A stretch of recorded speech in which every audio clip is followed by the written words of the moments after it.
Hey y'all, it is your favorite nerdy girl here, Nerdygirlreviews, aka Roz Barron, and we're back with another review recap for Anne Rice's interview with the vampire. Currently streaming on AMC. If you have that as part of your cable company, or if you have the app, this is a great opportunity. I know I'm a couple of months late, but nonetheless, better late than never, right? Nonetheless, if you'd like to see and hear the full commentary, keep me liked here on YouTube. If you're watching this on Instagram, click the link in bio. If you're watching this on IG Stories, click on the link. It'll link you back to my YouTube channel. I'm also available on TikTok under Nerdygirlreviews. So let's get into all of the juicy, bloody details. Yes! Be right back, y'all.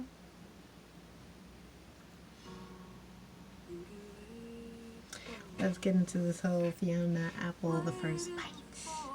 But it's not actually featured in the show. I just love it. And actually it was featured in True Blood, but that'll be a review for another time. Nonetheless, you know me and my props from the Dollar Tree, my vampire blood. As I pour this into a nice glass, I have my rosary and my fangs. I used to have a pair of fangs from Ricky's, and those lasted me years. Those were really good. These are from Party City, and believe it or not, I feel bad because again, this is a big tangent off the subject of Interview with the Vampire. But if you're not privy, Party City is just filed for Chapter 11, which is so horrible.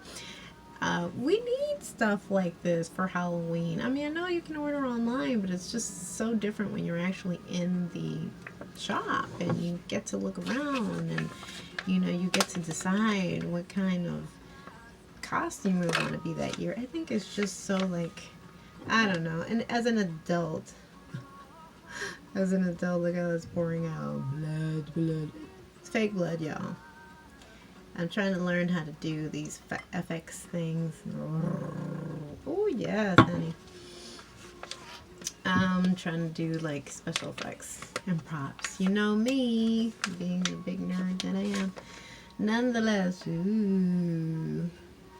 But, yeah, they're closing, so, you know, great opportunity to get costumes for cheap, although I saw online they're still kind of the same prices, which kind of sucks. But yeah, you know, get inspired for a costume that looks vampire-like or inspired by anything from Anne Rice. Come on, man. No, there's no Party City. It's bad enough you took our Rickies. If you're from New York, you know how much that hurt. Anyway, I'm trying to do my best. Lestat. And I know I'm a little late when it comes to Valentine's Day. Sorry, my apologies. I have things happening in my life. But I did do a DIY. I did one last year. Did a DIY for, not really DIY. I did more of like just props and cupcakes and whatnot for Valentine's Day last year. And so this year, I have it on my cupcake stand. Now, this is a coffee bar that I did, and I'll link that down below with Bargain Bethany. And she's just expanded it this year when it comes to Valentine's Day. So this is a sign from last year, and so I felt I can repurpose it. So kissing booth open, and you can see little trinkets of hearts here. Some chocolates you can get at the Dollar Tree real quick. Some really cute treats. Just giving you guys ideas of what you can do for the holiday. Although it's already over. I know I'm a little late. And these though, these are for Easter time. How cute are these? These are Mary cookies. They're for Easter. As you can see, it looks like an Easter egg, but tell me that's not adorable. And if they had little heart ones, because I believe when I saw Bargain Bethany's video, they have hearts. They have anything for any kind of season, and they're sugar cookies. I mean, I don't recommend them eating them every day, but for props and whatnot. Really cute. And again, like I said, we will get into the whole True Blood references. How did I love this series? Look, honestly, I didn't know. I had been hearing buzz about it the entire time. You gotta check out Interview with the Vampire. And I was, I didn't know what to think about it, just for the simple fact that I'm so faithful, sorry. I'm so faithful to the movie. I love the movie.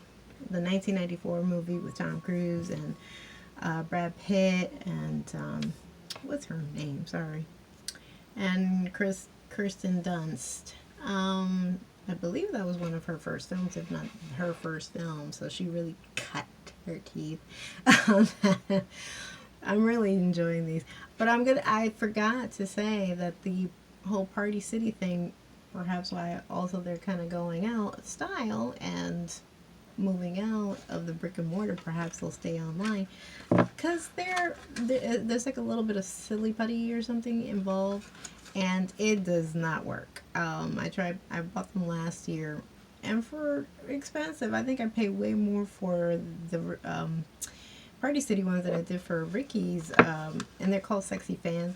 So the only other alternative you guys have, and perhaps I can link that reference. I know I've seen a couple of other reviewers who have Halloween ideas mention Fix-It-Ent. Fix-It-Ent as a good dupe for that little poly thing that it comes with, because it really had no, it just didn't stay. It kept losing its grip. I was like, wow, this is a big loss. But nonetheless, in a pinch, don't use too much though. I don't recommend that. You just need like a little small teeny dot and then stick it in there, and it's like, you're set.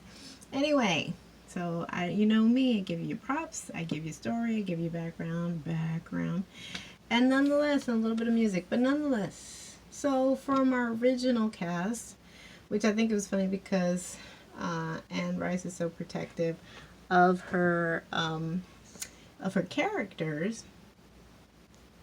She was not on board with having Tom Cruise as her Lestat in her mind, and how she worded him and painted him basically in her books was very European-esque, somebody very, foreign and Fabio, like perhaps, his golden hair. And Tom Cruise is very all-American boy. I think he's originally from the South or Pennsylvania, I'm not sure. And but he did an impressive job. In fact, take her, Louis. End her suffering and yours. For do not doubt, you are a killer.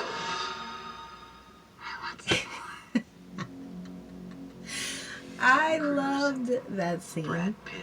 I'm such a nerd. I'm such a movie nerd. As a kid, we had VHS, and so I can remember rewinding that constantly and trying to get the dialogue down, and loving this trailer. It gave me chills when it first came out. It was just a sexy version of vampire life. It wasn't like this grotesque gore and gorging on blood. It was just, and again, we get into that. We do see a good handful of that. As we see this 2022 version of it, we get the same lines, and it hits different, but I'm not criticizing it in the sense that it's like, well, it hits different in the context that it is presented to you.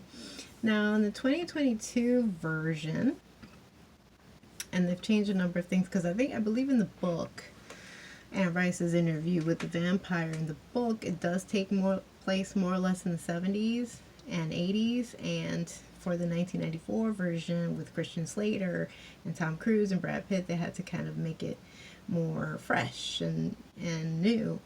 But the series stays true to the original storyline in the 70s. Now, we're not introduced to these characters in the 70s. We're having flashbacks because Christian Slater, who was the original journalist playing Daniel Malloy, is now replaced we don't get Christian, which would honestly, no shade, I would have loved to have seen Christian pick up the same character, but nonetheless, so they went with Eric Bogosian.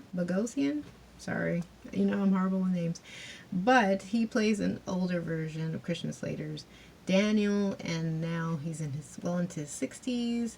Unfortunately, he has early signs of Parkinson's, so that takes place.